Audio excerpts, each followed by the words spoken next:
Okay, so a couple of you have been confused about how the 4-color goes together. So I thought I'd do a quick little demonstration just to show you how it actually attaches. So here is your typical 2-color switch on this side. And here's the 4-color side of it. So the 4-color has the holes in the back. Now those are designed to mount directly to that. And just hold on kind of loosely like that. If it's a tight fit, you might need to open up these 2 holes here.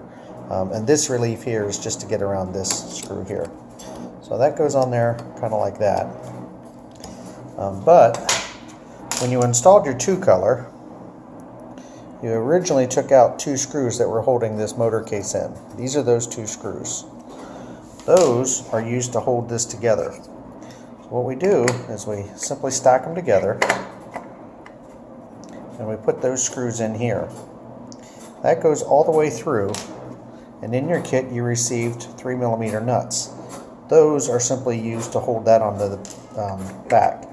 That holds the case halves together. Once you have the case halves together, mount it to the